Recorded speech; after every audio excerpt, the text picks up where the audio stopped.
સેવા આગણે ભુવન જો સંતો નો વધારે તો શુભ ઠામ છે એવા એ મહાપુરુષની વાત ગુરુનો મહિમા છે અને આ બધો મહિમા અનાદિકાળથી ચાલ્યો આવતો એક નામનો મહિમા છે. આપણે બધા વિચાર કરીએ કે કદાચ બાપા હજારોના બધું ભજન કર્યું હોય તો ચાલે ને એની પાછળ ન કરો તો ચાલે, પણ ઘણા એવા પ્રશ્નો કરે છે કે બાપુ ગયા પછી દેહ જતો રહ્યો અને હવે એની પછી આ કરો તો હું કોમનું એના ખાતામાં જાય ખરું? પણ સુંદર જવાબ છે મહાપુરુષોનો, સાહેબ એના ખાતામાં ભલે ન જતું પણ તમે જે કરો છો એના ખાતામાં તો જમા થાય ને. એટલે કંઈક કર્યું છે, સારું કર્યું છે. આવા મહાપુરુષોના દર્શનનો આપણને લાભ પાયો છે.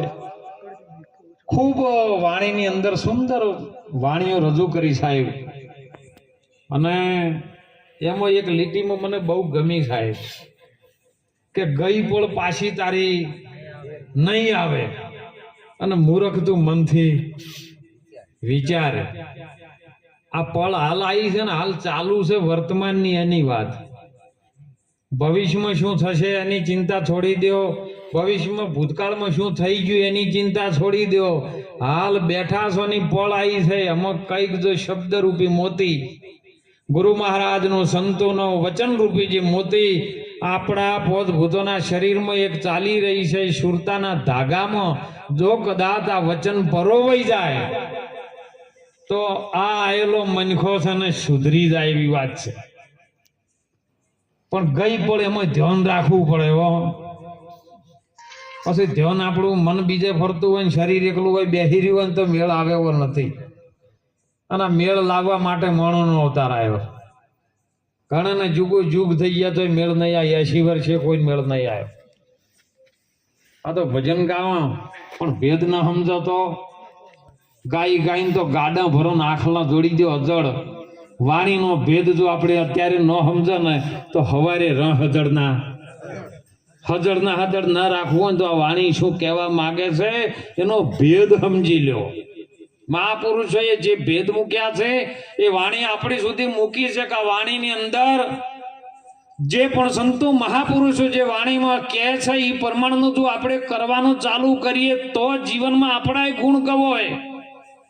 જે ભજન કર્યું જેની પાછળ ગુરુનું નામ લાગ્યું છે કે જેઠીરામ એમના ગુરુના ચરણે બોલ્યા, મીરાબાઈ રોહિદાસના ચરણે બોલ્યા, ત્રિકમ સાહેબ ભાણ સાહેબના ચરણે બોલ્યા. જે બોલ્યા એ ગુરુના ચરણે રહીને બોલ્યા છે. તો કયું ભજન કર્યું સાહેબ કે જેના નોમના ડંકા અત્યારે વાગે અને એના નોમના આપણે આજ વાણીમાં રાત્રે ઉજાગરા કરીને જાગરણમાં પરિવર્તન લાવવા. એવો શબ્દ આપણા જીવનની અંદર વિચાર આવવો જો કે મૂર્ખ તું મનથી વિચાર કરવાની બાબત છે કે આપણને માણસનો અવતાર કેમ મળ્યો છે, કેમ પોતભૂતોનું શરીર આપણું છે અને પોતભૂતોનું શરીર કીડીથી મોડીને કુંજર સુધી પ્રાણીનું પણ છે. એ પણ સાહેબ જેને ભૂખ લાગે, જેને કામ પ્રગટ થાય, જેને મેથુન થાય, જેને આહાર થાય, પણ એ 4 વસ્તુથી કોઈ તત્વ આપણને જુદું પાડતું હોય ને તો સદગુરુ મહારાજનો સત્સંગ છે અને ધર્મ છે સાહેબ. જો મોણના ધર્મમાં રહે ને તો સાહેબ મોણો કહેવાના લાયક બની જાય. નહીતર આપણે ઘણી વખત ટકોર કરીએ કે ભાઈ હવે તું મોણો થા મોણો. કોઈ દાડ ગાયો ભેંસો ને બકરા ને જેઠા ને કૂતરા નહીં કીધું તમે લ્યા કૂતરા થો. હે પાડા ફરતા તો કોઈ દાડ કીધું તું પાડો થાલ્યા. એ છે જ એને ખબર છે, પણ મોણા હોવા છતાં એમ કેવું પડે કે તું મોણો થાય. જેમ એના લક્ષણ સારા નહીં હોતા. હે પોતભૂતોનું શરીર મળ્યા પછી તો મોણાની રીતે આપણે ના જીવીએ ને તો આ મોણો અવતાર ને દીક છે સાહેબ. એટલે મહાપુરુષે રાઠોડ સાહેબે કીધું સાહેબ જોજે માનવ રંગ જાય ના, એ તને પાછળથી પસ્તાવો થાય ના. જોજે માનવ રંગ જાય ના. માતા પિતાની તું સેવા કરી લેજે. ગુરુની તું સેવા કરી લેજે. જોજે તારી જનેતાનું દૂધ લજવાય ના. જોજે જોજે માનવ રંગ. જો સેવાથી તરી જાય છો, કરી લો સેવા. હમણાં આપણે આરતીમાં બોલશે, હમણાં કરો સેવા મળે લેવા, નહીતર નથી કોઈ લેવા. કે કોઈ પણ મહાપુરુષો સંતો, તમે વડીલોની સેવા કરી લો, મા બાપની સેવા કરી લો, આપણાથી કોઈ મોટો ભાઈ હોય તો એની સેવા કરી લો. હે અમારે ઘણી વખત બેઠા હોય સત્સંગમાં, એટલે ઘણી વખત બેઠા હોય ને વડીલો સેવા કોઈ બેઠા હોય, પછી કે બાપુ લે પોણી બાજુ, એ પોણી બાજુ બાબા, પણ તું બાકી તું સેવા કરી લે. હે સેવા કરવા માટે સાહેબ, અને જે તર્યા છે ને વિશ્વની અંદર, એ ગુરુની સેવા કરીને તર્યા છે. ગુરુને તમે દેહ માનો ને, ગુરુને તમે નાતી જાતિ માનો ને, ગુરુને તમે વ્યવહારમાં માનો, વર્ણમાં માનો ને, તો ગુરુ વર્ણમાં, નાતીમાં, જાતિમાં, પુરુષમાં, સ્ત્રીમાં આવે એવો નથી. એવો ગુરુની પદ ભૂમિકા અલગ છે સાહેબ. એ ગુરુ મહારાજને તમે ઓળખવા માટે આપણે બધાને મહેનત કરવાની છે. અને મહેનત જો કદાચ નિત્ય અભ્યાસ કરો ને, ગંગા સતીએ કીધું સાહેબ, અભ્યાસ જાગવે ને પછી તમને પરિપૂર્ણ જે છે એનો અનુભવ થાય. પરિપૂર્ણ અભ્યાસ તમને કરાવું પાનબાઈ અને ધરાવું અવિનાશીમાં, તમને ધ્યાન જન્મવાનું મરવાનું પછી તમારે ન રહે અને પદ થઈ જાય નિર્વાણ. એ નિર્વાણની ભૂમિકામાં આજે અનુપ બાપા છે. પણ આપણને બધાને જેને સદગુરુનો બોધ લીધો હોય, જેને જ્ઞાન દ્રષ્ટિ આવી હોય, હમણાં સાખીમાં સુંદર વાત કરી હતી સાહેબ, હે કે પ્રથમ નવમું સદગુરુ દેવને જેને આપ્યું નિજ જ્ઞાન, જ્ઞાને ગોવિંદને ઓળખ્યા અને મટી ગયો દેહનો અભી. સુંદર સાખીની અંદર ભેદ છુપાયેલો છે સાહેબ. તો સત્સંગ કરો ને તો શબ્દે શબ્દે સત્સંગ થાય, પણ ધ્યાન આપણું હોય તો કે ફલાણા એ હારી વાણી બોલી, પેલા ડખા પાડ્યા, આ સંગીત હારું નતો વગાડતો, તો તારી જિંદગી ગૂંચવણમાં જાય છે. જપનો ભાઈ, હે શબ્દે શબ્દે જ્ઞાન છે સાહેબ. કે પ્રથમ નમો સદગુરુ દેવને જેને આપ્યું નિજ જ્ઞાન. નિજ એટલે પોતાનું જ્ઞાન. બધું જ્ઞાન આપણને હતું, બધું જ્ઞાન આપણને છે. ભેજ પાણીથી ગાય પાણીથી દૂધ જેમ ઘટાવું ને, એ બધું જ્ઞાન બધાને પાણી છે. હે પણ આપણું જ્ઞાન આ પંચભૂતોના શરીરમાં આપણી કેવી રીતના છે એનું જ્ઞાન આપણી પાસે નથી. એ નિજ પોતાનું જ્ઞાન ગુરુ મહારાજ આપણને આપે કે તું આને બાદ કર. કેમ ભજન આપણને કોણ નથી કરવા દેતું આ શરીરની અંદર? હે એનો આપણે વિચાર કર્યો કોઈ દિવસ?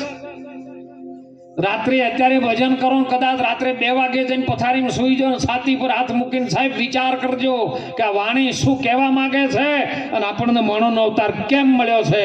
અને જો વિચાર કરો ને સવારે રિઝલ્ટ ના આવે તો સાહેબ મારી પાસે નુકસાન થાય લઈ જવાનું. શુભ સુંદર વાત કરી સાહેબ સતાર બાપુએ. આ શરીરમાં આપણને ભજન કોણ ન કરવા દે? તો શરીરની અંદર 5 વાર ચોર છુપાયેલા છે, તે તમને ઘણી વાર કળ ન કરવા દે. નહીતર તોરલ જેવી સતીએ પણ કીધું કે જેસલ કરી લે વિચાર, માથે છે જમનો માર, સપના જેવો છે આ બધો સંસાર, તોળી રાણી કરે પોકાર. આવો જેસલજી આપણે પ્રેમ થકી મળીએ, સદગુરુ પૂરા હોય ત્યાં જઈને ભળીએ. કેમ સપના જેવો સંસાર કીધો? કેમ જૂઠો કીધો? કોમ જૂઠો નથી, પણ જ્ઞાનની બાજી આપણા હાથમાં નથી. જ્ઞાન કરીને જોવો ને તો સંસાર કેવી રીતનો છે એની ખબર પડે. અને એટલે સતાર બાપુએ કીધું કે આપણા કાયા શરીરની અંદર એવા એક 5 ચોર છુપાયેલા છે જે મનને ભજન નથી કરવા દેતા. કામ ક્રોધ લોભ મોહ ને મદમાં તો 5 ચોર આવ્યા. અને જ્ઞાને જોવો નથી શાર. કામ ક્રોધ લોભ મોહ ને મદમાં જ્ઞાને જોવો નથી શાર.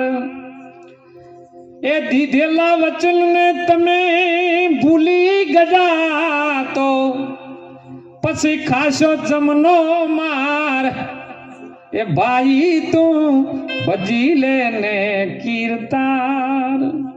બસ આ પોત ચોર છે ને એ શરીરમાં તમને કળ ન કરવા દે, ભજન ન કરવા દે સાહેબ. તો કે મને કદાચ આ પોત ચોરને ગોતવા હોય તો કઈ રીતના ગોતવા? તો એને કીધું કે છઠ્ઠું છે જ્ઞાન છે. અને જ્ઞાન હે અર્જુન, મહાભારતની અંદર કુરુક્ષેત્રના મેદાનમાં ભગવાન શ્રી હરિ નારાયણ કૃષ્ણજી અર્જુનને કહે, અર્જુન જ્ઞાન એક ચક્ષુ એવું છે ને, એ ચક્ષુથી તું મને મારા સ્વરૂપનું દર્શન કરી લે, અને તારું સ્વરૂપ એ જ મારું સ્વરૂપ છે. એનાથી જોવે ને તો તને ખબર પડે. તો કે એ જોઈ લ્યું તો પછી શું? તો સતાર બાપુએ કીધું કે જૂઠી છે બધી માયા, અને જૂઠી છે આ કાયા, અને જૂઠો છે કુટુંબ પરિવાર.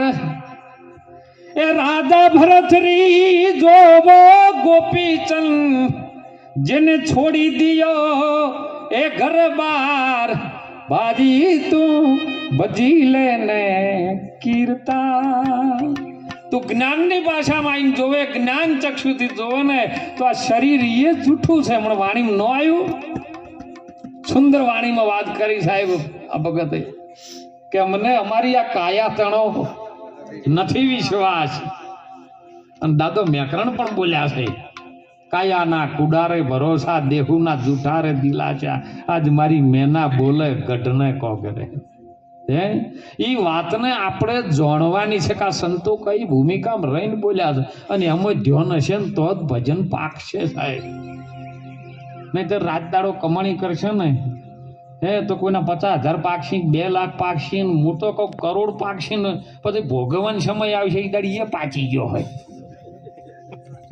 આખી જિંદગી મજૂરી પૈસા પાછળ દોડ કરે, અને બરોબર શરીર બગડે ને એટલે કમાયેલું બધું એમ જ જાય. તો તું આનંદ કરી લે ને, આ પળ જાય છે લ્યા.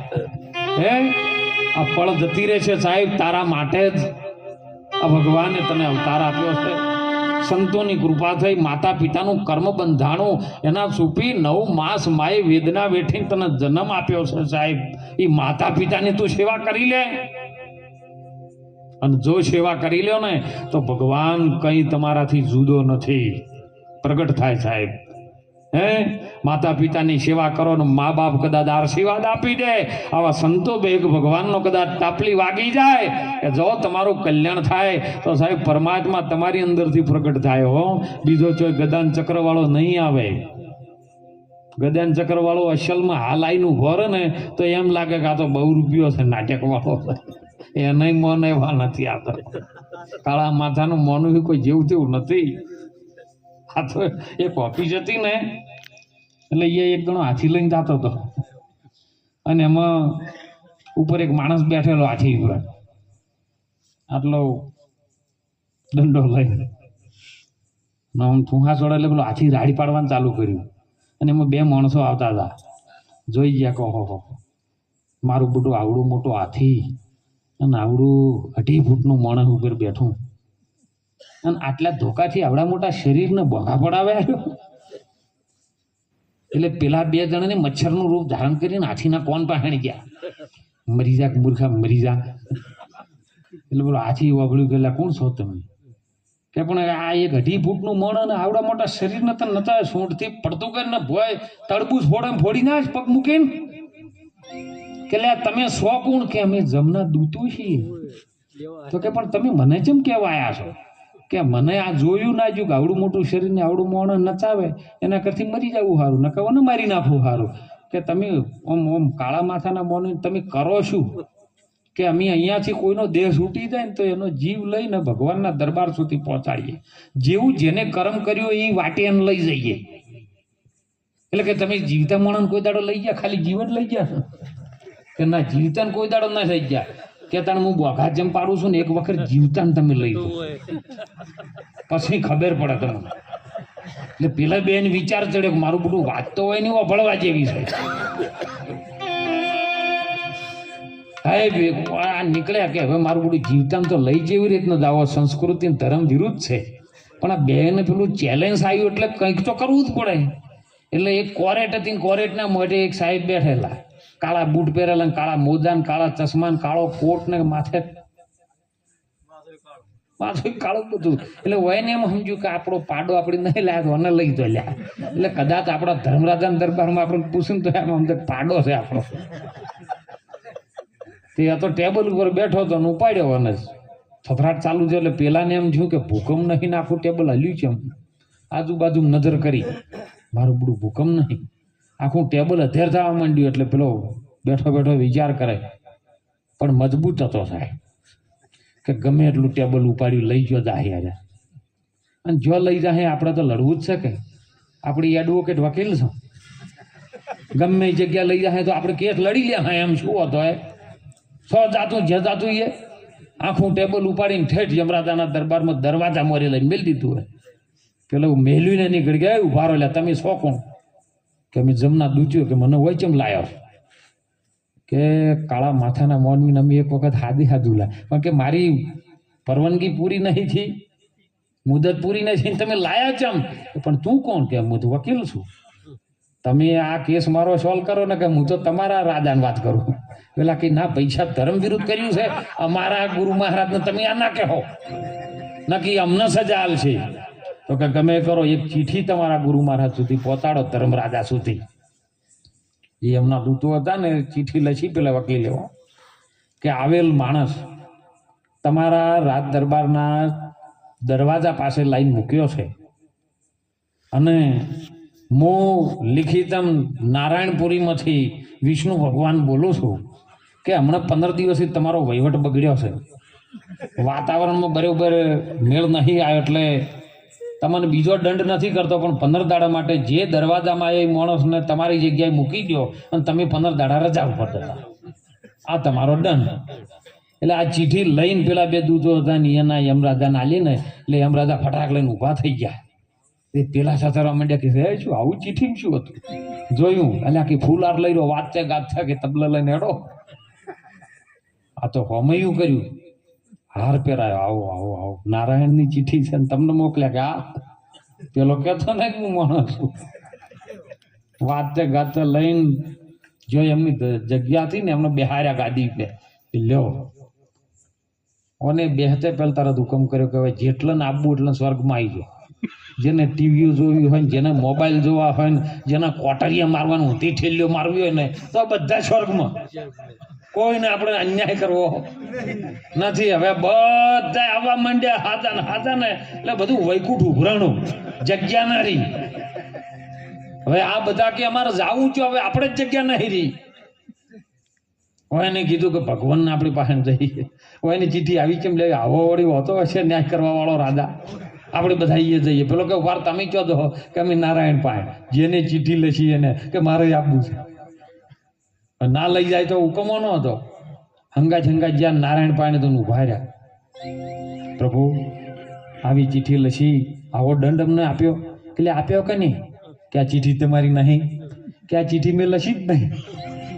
પેલો કને લખી જાણ? એટલે પેલો બોલ્યો કે મેં લખી છે. તમે કોણ? લે આ કોણ છે? આ આપણા દેવો મળ્યો નહીં આવ્યો,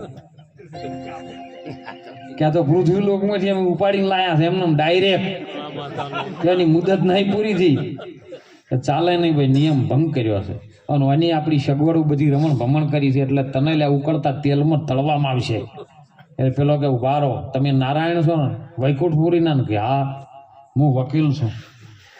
તમે ભગવાન હોય તો તમારા ઘેર હું તો કેસ લડું, ભગવાન હોમ હોય.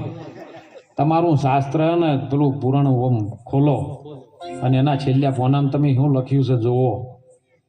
કે ભૂલે ચૂકે કદાચ કોઈ કસાઈ મનનો માનવી હોય, હે સજનો કસાઈ હતો ને, કદાચ જેનું મન કચવાઈ ગયેલું હોય, મન ગંધાતું હોય, પાપી માણસ હોય ને, પણ કદાચ છેલ્લી વેળાએ ભૂલે ચૂકે જો કદાચ ભગવાનના દર્શન કરી લે ને, તો એને કોઈ દાડવાર્યું નરક મળતું નથી. બોલો તમે લખ્યું મેં?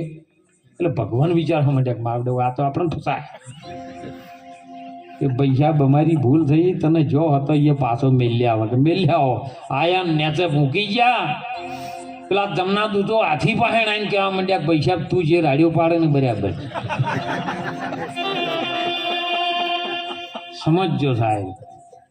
મનરૂપી અહંકાર રૂપી જે મોય હાથી છે ને હે રાડ પાડી દો, આ મારું, આ મારું, આ મારું, આટલું કરું, આ મોટો મો આ અહંકાર રૂપી જે મોય હાથી છે ને એ બરાડા પાડી દો છે હે. અને એની અંદરથી કોઈ બચવું હોય ને તો સદગુરુ મહારાજનો પલ્લો પકડી લેજો સાહેબ. કાયા શરીર છે ને એ તો જતું રહે, અને આવી રીતે જતું રહેશે તો નક્કી ખબર. તો સતાર બાપુએ કીધું કે હા જ્ઞાનની વાત તને સમજમાં પડશે, તો કે હા, તો કે તપાસ. તો કહે છે ને કે આ ધરતી ઉપર આયા એટલા કોઈ અમર નથી બન્યા, તો હું તને તપાસ કરીને આલું કે આયા ઈ તો જ્યાં લાખો ગજા ને તું પણ જવાનો. અરે મૂર્ખ તું મનથી વિચાર, અરે સાચું કહું છું તું એ જૂઠું ના માનતો, તારા મુવા કુટુંબ ને સંભાળ. અરે ભાજી તું ભજી લે ને કીર્તાન. તપાસ કર તારા ઇતિહાસમાં, તારા વડવા દાદાઓનો તપાસ કર. લાખો આયા લાખો ગયા, આ ધરતીના ધણી થવા માટે આયા હતા, પણ ધરતી છે રાજા રામની, બીજો કોઈ ગાદી પર ન બેસી શકે સાહેબ. એ ઘડી વાર માટે રાજ કરે, પણ આ ધરતીની જે ગાદી છે ને, જે 32 પૂતળીઓનું જે સિંહાસન હતું ને, એ તો રાજા રામનું છે. એ તો પરદુખ ભંજન કોક હોય બેસી શકે ને કે બીજો બેહવાની તાકાત છે. આ પિંડ બ્રહ્માંડમાં જુઓ તપાસી રામ સમોવડ બીજો કોઈ નથી. આ કાયા શરીરમાં એક રામ બિરાજમાન છે. એમને ઓળખવાની સંતોએ વાત કરી, તારે આત્માને તો ઓળખ. હે આત્મા ડાયરેક્ટ નહીં ઓળખાય. કેમ કે જમ જમ છૂટવાનો આ ઉદ્ધમ કરે ને એમ તો બમણો બંધાય. આપ બળેથી કદી ન છૂટે, એને કોક છોડાવે સદગુરુ. સદગુરુની વાતમાં તું ધ્યાન રાખે, સદગુરુ કહે એમ તું કરે. નહીતર અત્યારે તો આપણે રોમને મોનીએ, પણ રોમ જે કરીને જાય ને કોઈ મનમાં કરવા તૈયાર નહીં. હે રોમે તો કીધું કે એ આ ગાદી મારી છે, હે ભલે મને રાજ તિલક થતું હોય, પણ મારી માં અને મારા બાપ વચ્ચે કદાચ અણબનાવ થાય ને આ ગાદી ઉપર આવું થતું, મારો બાપ દુઃખી થતો હોય ને, તો આ રાજ મારાથી કરાય નહીં. અને સાહેબ સવારે વહેલો 9:15 વાગ્યા ને તરત કીધું કે મારે વનવાસ જવું છે. નીકળી પડ્યો સાહેબ. ગાદી કને હું ભાઈ, ગાદી ખાલી નો રે. રાજ કોણ કરે, વહીવટ કોણ કરે? કઈ માં એ માગણી કરી હતી દશરથ રાજા જોડે કે મારો ભરત ગાદી ઉપર બેહે અને રોમને વનવાસ. અને ત્યારે રામે કીધું કઈ નહીં કે માનો દીકરો ભરત છે ને મારો ભાઈ છે, અને મારો ભાઈ ગાદી ઉપર બેસે. તો જુઓ ભાઈએ કેવો, હે એ ભાઈ કેવો સાહેબ. ગાદી આપવા છતાં ભરત રામને હાથ જોડીને વિનંતી કરે, ભાઈ આ ગાદીના ધણી તમે મોટા ભાઈ તરીકે તમે જ બેસી શકો, અમને આર્યું બધું કશું ફાવે નહીં. અત્યારે તો એક શેઠો રાખ્યો ને શેઠો, જો ભૂલે ચૂકે ભાઈનું ટ્રેક્ટર ને એકલા કે શેઠું હાચ, અને એમાં થાય ઝઘડો થાય ને ભાઈને મારે પાવડો, ને ભાઈ એક મરી જાય ને એક જેલમાં જાય. અને જેલમાં જોઈએ ને તો છોકરા બોલાવા એટલે હાથ જોડીને કે ભાઈ બાજુમાં પેલું રોડ ટચ રહ્યું ને ₹1 વાળું, એ ભલે વેચી મારો પણ મને જેલમાંથી કાઢો. ભાઈ જેઠો આટલો આવ્યો હોત તો હવે આખું વીકો કાઢવા બેઠો છે એના કરતી. હે બહુ રાગ રાખજો સાહેબ, બહુ દોડમ ન કરતા, બહુ વિચાર કરજો. માનવ જન્મ મોંઘો મળ્યો છે, એની કિંમત થાય એવી નથી સાહેબ. માનવ જન્મ મોઘો મળ્યો નહીં મળે વારંવાર. આ વારંવાર નથી મળવાનો, અને પળ જતી રહી ફરી આવવાની નથી. એટલે માનવ જન્મને સિદ્ધ કરવા માટે કેવલ સદગુરુનું ભજન, પરમાત્માનું ભજન, માતા પિતાની સેવા, સંતોની સેવા, કંઈક આપણું શરીર માતા પિતાના કામમાં આવે. જેમ 5 વર્ષનો કેલૈયો ભગવાન જ્યારે બીજું સ્વરૂપ ધારણ કરીને જ્યારે ગુરુકુળમાં પહોંચ્યા, એ કીધું કે તું ઘરે ન જતો, ઘરે કોક એવો જોગી આવીને બેઠો છે, એવો સાધુ આવીને બેઠો છે, અને એમ કે છે તારા મા બાપ એમ કે છે કે આ કેલૈયાને આજ ખોડી વધેરી અને આ સાધુને જમાડવાનો છે. કે તારા મા બાપ એવું માનીને બેસી ગયા છે, આજ નક્કી કરેલું છે કે તું ઘરે જોઈ ને એની ઘડીએ જોગી મહાત્મા આવ્યો છે એને જમાડવાના છે. ત્યારે જુઓ જેની સંસ્કાર ને સંસ્કૃતિની ભૂમિકામાં જેવું બીજ વાયુ હોય ને એવું સાહેબ પ્રગટ થાય છે. ત્યારે 5 વર્ષનો કેલૈયો બોલ્યો છે સાહેબ કે ભાગું તો મારી અરે ભૂમકા લાગે ને ભોરિંગ ન જીલે ભાર, ભાગું તો મારી આ ભૂમિ કા લાજે ને ભૂમિ ન જીલે બાર. અરે મેરું સરી ખાધો ને ડોલવા લાગે એને આકાશ નો રજા ધાર મેરા મણ માજા ન મૂકે અને કેલયો સત ના ચૂકે. હે પ્રભુ તમે આઈને ઉભા હોય હું તમને ઓળખી દઉં સાહેબ. ગુરુની દ્રષ્ટિ હોય ને ઓળખવાની દ્રષ્ટિ મળી જાય, આપણે પારખવાની દ્રષ્ટિ મળી જાય. ભગવાનને ઓળખી ગયો કે જો હું ભૂલી દઉં ને કદાચ ભાગી દઉં તો આ ભૂમિકા લાજે સાહેબ. આ ભૂમિકાની વાત જે માણસની ભૂમિકા આપણને મળી છે ને એના ઉપર સાહેબ આબરૂના કોકરા ના રહી. હે લાજે ભગવાન તમે આયા છો ને મને ખબર છે, પછી તો આ ધરતી ભાર ન ઝીલે મારો. માટે મારા મા બાપના કામમાં કદાચ મારું શરીર આવતું હોય ને તો આ અવસર બીજો ચોથી મળશે મને કહો.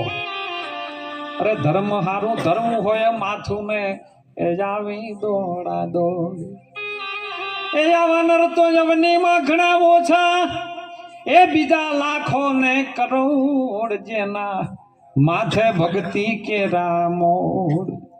ધર્મ હારું ધરવું માથું ને આવી દોડા ધર્મનું કામ પડે ને તો જેની અંદર નૂર વર્તાયેલું, જેની અંદર ગુરુ મહારાજનું વચન જો રમી રહ્યો હોય ને એ કોમ પડતા નાસીને તો એ દોડે. આપણે નહીં કહેતા હે મન રે સંત રે દેખીને તમે હન સન્મુખ ચાલજો રે. અને જેના ડગલે ડગલે યજ્ઞનું ફળ હોય દુર્લભ એવા સંતોને એનું પ્રમાણ છે સાહેબ. એ ગામની અંદર મહારાજ આખું ગામ વાતે ગાતે સમય કરીને મહારાજને બે કે બાપુ બોલો પ્રસાદમાં હરિહરમાં શું લેશો? બાપુ કે તમારી મોજ હોય કરો.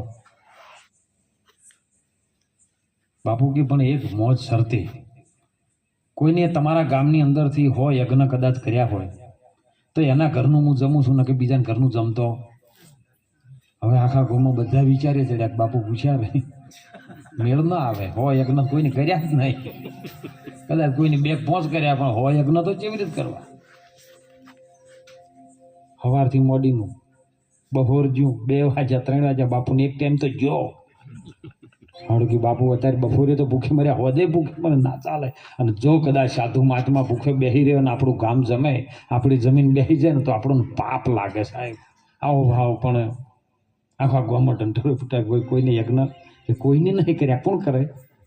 છેવાડે એક ઝૂંપડું સાહેબ, એક બેન ગુરુમુખી છે અને ગુરુનો વચન હૃદયમાં રાખેલો સાહેબ કે હું છું સજ્જમ આખું ગામ હરિયે ચડી કે બાપુ હવારના ભૂખ્યા છે અને બાપુનો એક આજ્ઞા છે કે જેને હોય યજ્ઞ કર્યા હોય એના ઘરનું અનાજ જમવું ને કે જમવું નહીં. અરે કે કાંઈ વાતો ને હું આવું. અરે કે પણ તને શું તે કોઈ દિવસ નહીં કરે કે મને ખબર છે ને આ તો ગુરુમુખીની વાત, ગુરુમુખી સમજે શું સમજે પેલો અજ્ઞાની. અને સાહેબ કીધું કે લાવો હું ફૂલહાર લાવો, ચોખાને તિલક કરું, લાવો કંકુ લઈને નીકળી. વાત ચગાતે ઢોલ વગાડતા બાપુ પાસે પહોંચેલો. બાપુ કેવું બરોબર હોય યજ્ઞ કર્યા કે હા બાપુ તમારું શાસ્ત્ર ખોલો, તમારી જ્ઞાનની પેટી ખોલો, એમાં તમારા સંતો જ કહે છે, મારા સદગુરુ સંતો કહે છે કે જેટલા સંતને જોઈને તમે ડગલા ભરીને જાય ને તો એક ડગલે એક યજ્ઞનું ફળ થાય છે. તો તમે જેટલા ડગલા હું ભરીને આવી એમાંથી 100 લઈ લો અને બીજા બધા મને પાછા આપો. અને બાપુ પછી જમ્યા. એમ ગુરુને રાજી કરો ને તો કોક મેળ પડે. તો બાપુ ફોન કરી કે અત્યારે તો નવરો નહીં, કોઈ ન મળે સાહેબ. ખૂબ જાગજો. મહાપુરુષોની વાત, સંતોની વાત કઈક દિશા તરફ આપણને લઈ જવા માંગે છે. એ વાતને સમજવાની છે અને સમજણમાં આવે તો જ વાત સાચી, નહીતર બધા ગપ્પા છે હો. સમજણમાં આવી ગયું ને જીવન સુધરી ગયું. હમણાં વાણીમાં સુંદર વાત કરી કે રામ રસ પ્યાલા હે એસા કોઈ પીવો ઘટક ઘટક. સાહેબ એ પ્યાલો જો કદાચ ગુરુ મુખથી પીવાઈ જાય, શ્રવણેથી પીવાઈ જાય તો વાણીમાં વાત કરી છે સાહેબ. સદગુરુ સેવા દોહલી જન નિભાવવી ઘણી મુશ્કેલ. સદગુરુ સેવા દોહલી એ જન નિભાવવી ઘણી મુશ્કેલ. એમ નકડી ચાલે દોર પર રે આવી છે અટપટી છે. ગુરુ મહારાજ આપણને અમર બનાવવા માટે શું કરે એની વાત છે. એ મારા સદગુરુજીએ પાયો લે આઘાટ, એ ગુરુજીએ પાયો હે આઘાટ. પ્યાલો દૂજો કોણ પીવે, પ્યાલો દૂજો કોણ પીવે.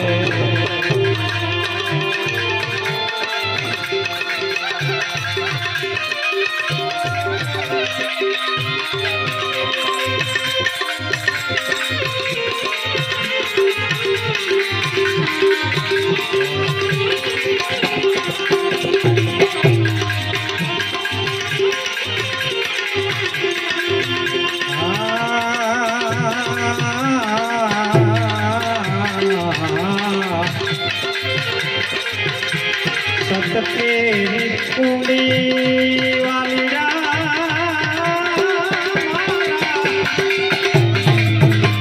એ સદગની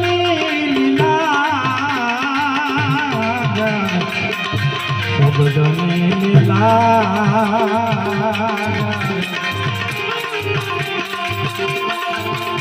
અને એક તુહી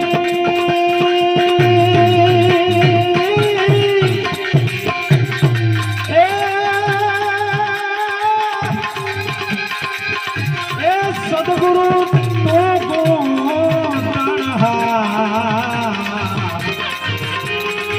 ચાલો દૂધો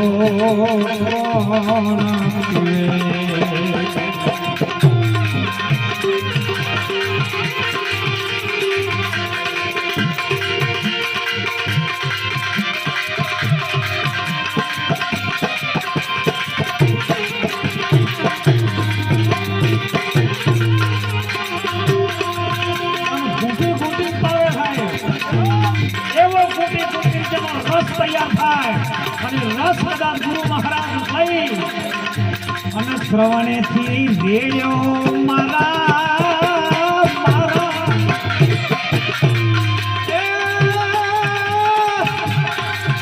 એ રુદિયા માથેરાનો ને રુદિયા માથેરાનો અને પછી મારી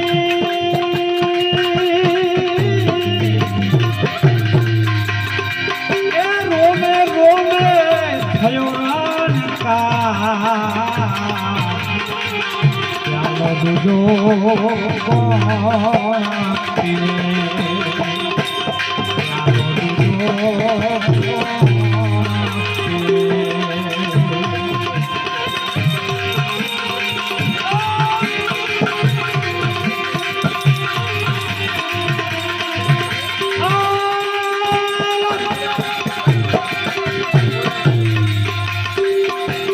અને પછી પીધા પછી તો જ્યારે ગુરુ મહારાજ નો પ્યાલો પી જઈએ શ્રવણ ઇન્દ્રિયથી અને કદાચ જો ઠેરાઈ જાય હૃદયમાં તો પછી તમને જ્ઞાન કેવું થાય. પછી ચડતે પ્યાલે વાલીડા એ મને ગગન દોરસા ગગન દોરસા તુહી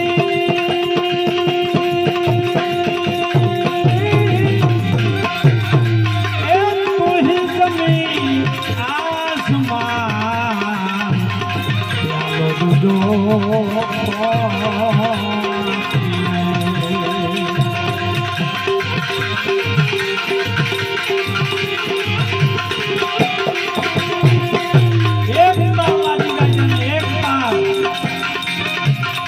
એક તાર લાગ્યા પછી નામને રૂપ રે સંતો એ નહીં મારા ગુરુજી ના સ્વરૂપમાં રે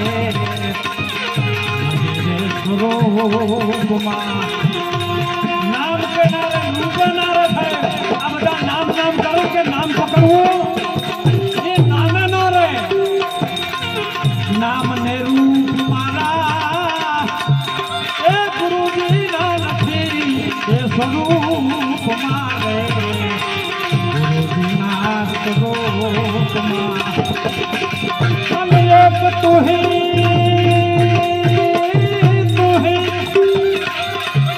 એ બોલા છે કમદાસ ચાલો દીધો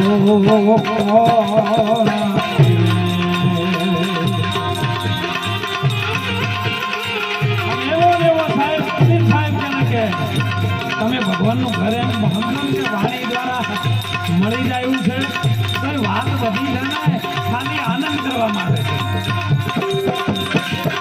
સાહેબ કા ઘર દૂર હે બંદા અરે લંબી જેવી રે ખજૂર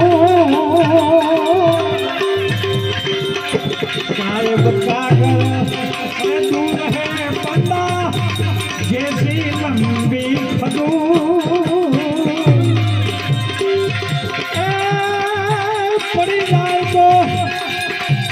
પડી જાય તો રામ રસ પાવે અને પડે તો તકના તું પ્રેમ રામ હા એ વાગ્યા ચડી શબ્દના કોણ થાય પ્રેમથી ધરેલા પુરાણ વચનમાં મસ્ત રેના જેને વાગ્યા ગુરુના વચનના બોણ વચનનું બોણ વાગે ને તાને કાયમ થાય સદગુરુ મહારાજ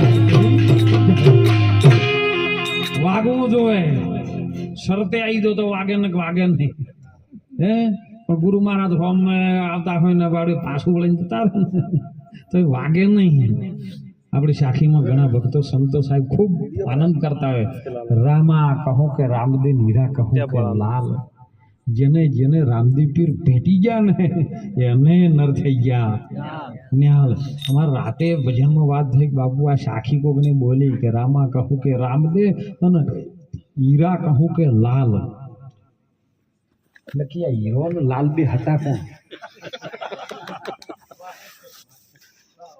રામા કહું કે રામદેવ એ તો નકળંગી અવતાર છે સાહેબ, નિદાર ધર્મનો બાદશાહ છે જેને નિદાર ધર્મની સ્થાપના જેમ હતી ને એમ પાછી ફરી પ્રગટ કરવા માટે ભગવાન રામદેવ પીર ઠેઠ દ્વારકાથી અજમલ રાજાનું ભક્તિ જોઈને સાહેબ જેને ઊંડું કાશ્મીરની અંદર પ્રગટ થયા સાહેબ ઈ છે એ તો સમજ્યા. પણ આ હીરોનો લાલ કોણ?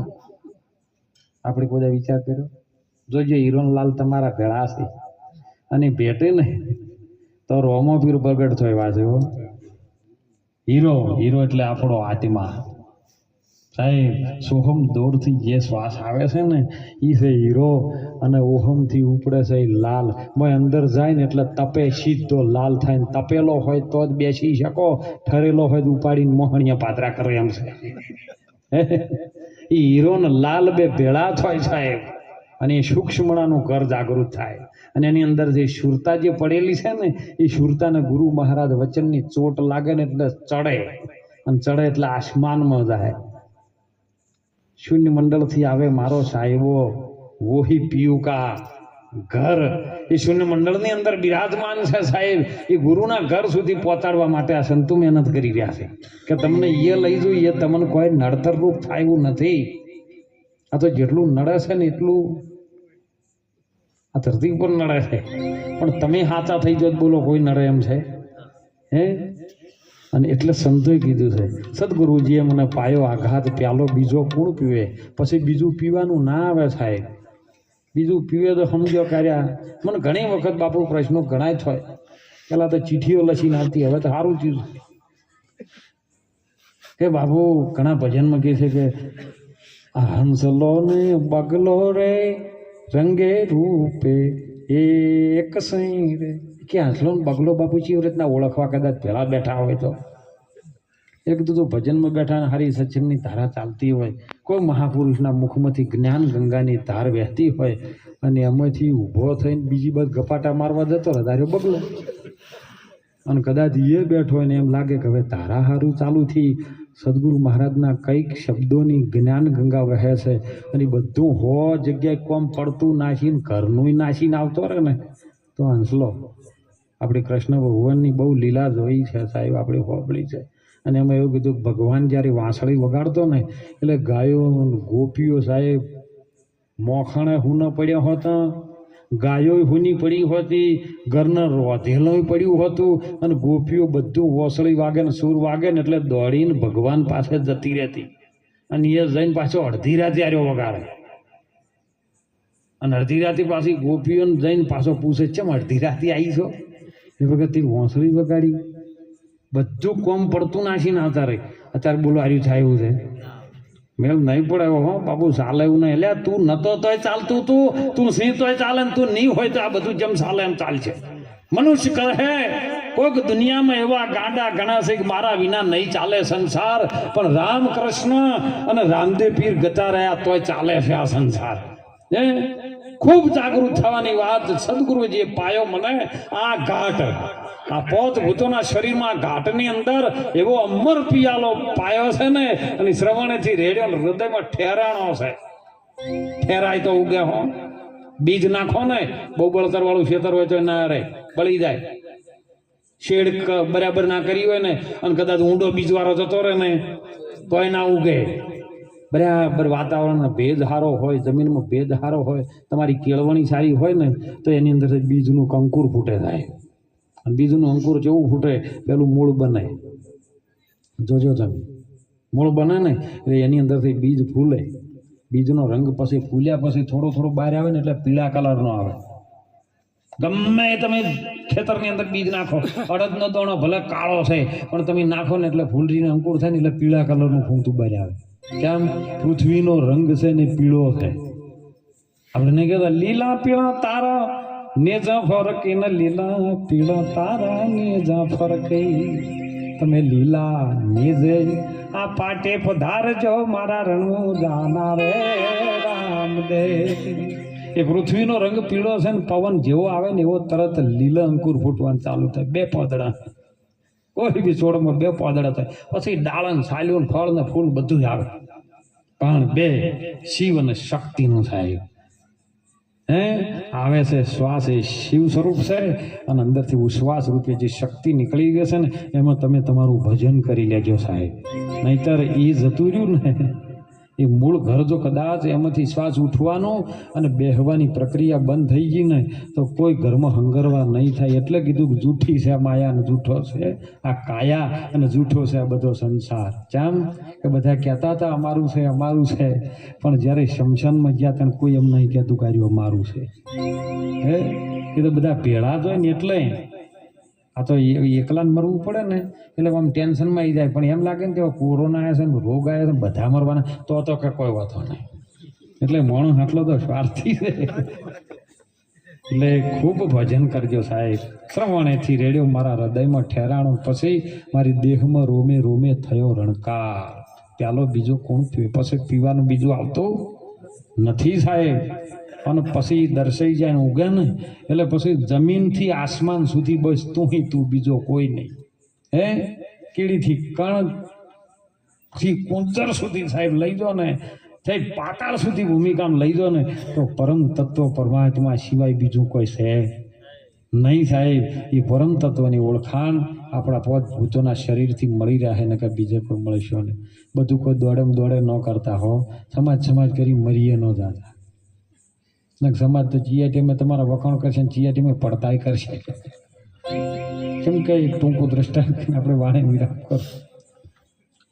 બધા માં સીતાજીને જ્યારે અહંકાર રૂપી રાવણ ભક્તિને હરી ગયો ને, હરણ કર્યું એનું અને લઈને લંકામાં જતો રહ્યો. અને એ સમયે બધી વાનર છે ને રોમ ને લક્ષ્મણ બધા બેઠા કે હવે શું કરવું, આ દરિયાની પાર કેવી રીતનું જવું એમ વિચાર કરે. અને એમાં જાંબુવનજીએ કીધું કે હનુમાન, તું તો તારી શક્તિને ઓળખે છે, તું તો આ સમુદર શું આવા બીજા 14 આવે ને તોય દોડીને જતો રહે એવો છે. અને તારા પ્રગટ કર્યું અને હનુમાને છલાંગ લગાવી સાહેબ પોતાના અસલી સ્વરૂપમાં. ગુરુ વગર જ્ઞાન ન મળે એની વાત. જાંબુવન હનુમાનને શક્તિ હતી, અસંખ્ય અપાર હતી, પણ એ ભૂલી ગયો હતો. અને ભૂલી ગયો ને એટલે જાંબુવનજી એને યાદ કરાય કે તારી શક્તિ આવી છે, તું તો પેલો સૂર્યને ગળી ગયેલો છે, તો હવે તો આ 7 સમુદ્ર પાર કરવામાં વાત છું. અને તરત હનુમાનને ખબર પડી ને એટલે દૈયો 7 સમુદ્ર ઓળંગી લંકા ગઢની અંદર જ્યારે ગયો છે ને, શોક વાટિકાની અંદર માં જાનકી ને માં જોગ માયાજીને મળ્યો છે. મળ્યા પછી માં જાનકીજીને એને સ્વર્ણ મુદ્રિકા આપી છે, અંગૂઠી રામની. અને ત્યારે ખ્યાલ આવ્યો છે કે હનુમાન મારા રામનો મેકલેલો દૂત છે. પછી માં પાસે આજ્ઞા માગી, માં ઘડીવાર મારા રીતનું થોડુંક અહીંયા કરું. એટલે માં કી તારી મરજી હોય એમ કહે. એટલે હનુમાને ઘડીવાર કૂદકા મારી નાખી, લંકા રમણ ભમણ કરી નાખી. અને છેવટે પેલા પકડ્યો કે એક મારું મોટું વદરું આવ્યું છે. હવે એ તો એમ ના કે હનુમાનજી હતા કે એક વદરું આવ્યું છે ને આપણી લંકામાં આવ્યું છે, રમણ ભમણ પાત્ર બધું આમ થોડી નાખે છે. એટલે ઓને પકડ્યો અને હનુમાન પકડવાનો હોય પકડ્યો ને એટલે કે ઓને એમ કરો મારી નાખો રાવણ કહે. એટલે વિભીષણે તો કીધું ના, કોઈ પણ દૂત હોય ને એને મરાય નહીં, પણ હોય ને પૂંછ ઉપર બહુ અભિમાન હોય. આપણી પૂંછ હોય તો આપણેમાં અભિમાન હોય. પૂંછ એટલે આપણે નહીં કહેતો એની પૂંછ બોલે. એમ હનુમાનજીને પકડ્યા ને કેવા કરો એની પૂંછ હળગાઈ મારો. એટલે ગોદડા ભોજન તેલ લાવ્યું ને હળગાયું, આખી લંકા હળગાઈ. હળગાઈને જ્યારે પાછો આવ્યો ને એટલે આખી સમાજ બેઠી જ હતી કે શું કરીને આવ્યો તું, કે આખી લંકા રમણ ભવન કરી નાખી, હળગાઈ રહે, કોઈ બાજી જ નહીં રાખ્યું. વાહ હનુમાન, તારા માટે તો આ જ હતું, બહુ તાકાતવાળો, બહુ સારું કર્યું, આટલું બધું કરીને વખાણ કરવા માંડે. એટલે હનુમાન વિચાર કરે, મારા બેટા વખાણ કરે છે ને કોક દાડો મને રહ્યા હલવા બી ખરા. એવી હવા ભરી પણ હનુમાન તો ખબર હતી કે એમાં આપણે હવા ભરવા વાળા છે. સમય બન્યો સાહેબ, પુલ બંધાણો, પુલ બોધી બધા ત્યાં જ્યાં પછી લડાઈ જેમ થતી તેમ થઈ. મેઘનાથનું બન લક્ષ્મણને વાજ્યું, કોકને સુશેન નામનો વૈદ્ય લંકામાંથી આવ્યો રાવણનો, અને અહીં કીધું કે ભાઈ દવા કરું પણ જડીબુટી લાવવી પડે. તો કે તને હોય કરો ભાઈ, ના નહીં કે પણ એ દવા હોય નહીં મળતી. તો ઘણા બીજા હોય ને મારા જેવા, આવડી મોટી હોનાની લંકા છે કે આટલી દવા નહીં રાખતા. એટલે ભાઈ રાખતા હતા પણ તમારામાંથી એક આવ્યો તો ને બધું આખું રમણ ભમણ કરી હળગાઈને જતો, તારની દવા જ નહીં. એટલે તને હળગાવાનું કઈ કીધું તું આ દવા આધાર જો ઈના ઈ થઈ જાય ને. એટલે બહુ દોડમ દોડ ન કરતા, તમે તમારું ભજન કરજો સાહેબ. ખૂબ જીવનની અંદર સંતો મહાપુરુષો આપણને એક ભક્તિના માર્ગ તરફ લઈ જવા જોઈએ. બીજો વિશેષ હાથ જોડી વિનંતી કરું મારા દીકરા દીકરીઓને, યુવાન દીકરાઓને અને દીકરીઓને ખાસ વિનંતી કરું છું કે તમે ખૂબ ભણજો. હાલનો સમય શિક્ષણ યુગનો છે, તમે ખૂબ શિક્ષણ પ્રાપ્ત કરજો. સાથે સાથે તમારા ઘરડા મા બાપની બહુ સેવા કરજો સાહેબ. મંદિરે નહીં દો તો ચાલશે ઘણી વાર, પણ તમારા મા બાપને પગે લાગી, તમારા મા બાપને ન દુઃખ થાય એવું કંઈક જીવનમાં કરજો સારું. નહીતર આપણે કિસ્સા જોઈએ છે ને એ બહુ દુઃખ થાય એવી વાતો હોય છે. એટલે માતા પિતાની ખૂબ સેવા કરજો. આવા સંતો જોડે તમે જઈને બેસજો, મંદિરે જઈને ભગવાનના પગે લાગીને પ્રાર્થના કરજો કે હે ભગવાન, મારા માતા પિતાએ મને જન્મ જે આપ્યો છે આ દેહરૂપી, એ દેહરૂપી આજે કંઈક સેવામાં કામમાં આવે અને માતા પિતાનું ઋણ મુક્ત કરી શકું એવું કંઈક જીવનમાં કરજો.